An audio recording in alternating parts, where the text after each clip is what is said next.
When Kirstie Alley's family announced her death earlier this month, the news left a lot of people stunned.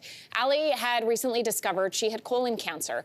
The announcement hit differently for our next guest, who decided it was time to start talking about her own health.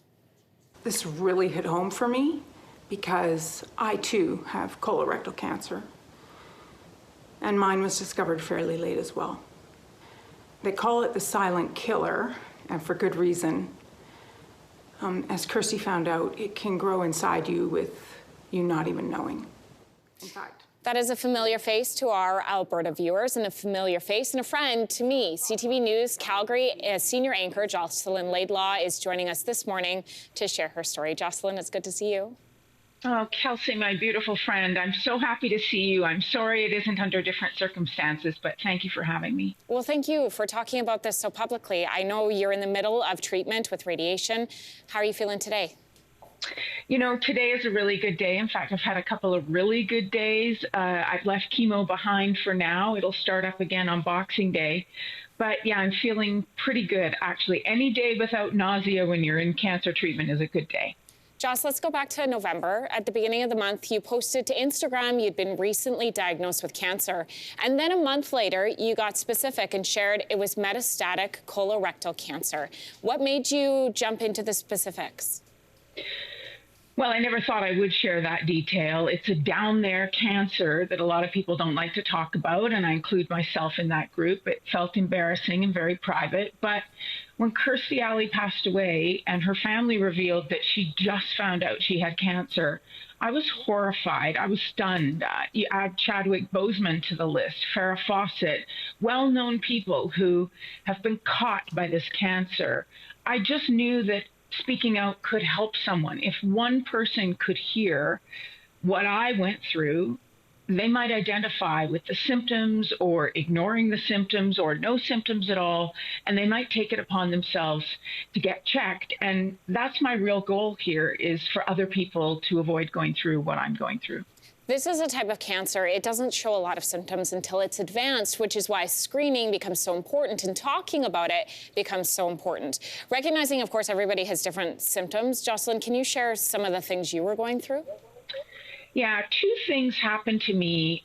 One started pre-pandemic, and those were gastrointestinal symptoms, but they began like almost nothing and just crept their way up to something more significant. And then back in the spring, something else happened to me. I discovered a lymph node in my bikini line area in the groin. You have lymph nodes all over your body, but it was like a marble. It was hard, like a rock. And I asked my doctor, what's this? He at first thought it might be the after effects of COVID.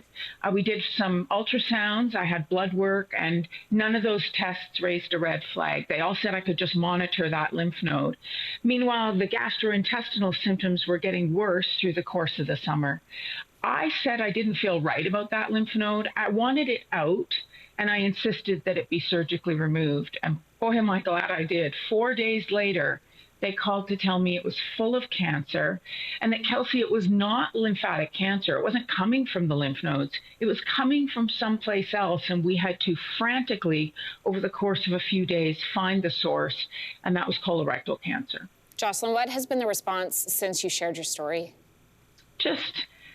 I can't even really express what a gift cancer has been for me. Obviously, it's a nightmare I wouldn't wish on anyone, and I wish it wasn't happening to me. But I have received an outpouring of love and support from across Canada. Strangers, survivors. The survivor stories, Kelsey, have been so moving. I cry every day at the notes that I receive, but I'm also so uplifted and so hopeful by the messages. So many survivors tell me, you got this, you can do this, when the stats would convince you otherwise, or your own fears would have you thinking otherwise. But those messages have been life-changing, really. I feel profoundly humbled by the love that I've received from across the country. Well, Jocelyn, we're sending you all our love here. It's great to see you. I wish it was under different circumstances, but I'm wishing you all the best. Thank you. Kelsey, thanks for having me on, and thanks for helping me share the message to advocate for your health.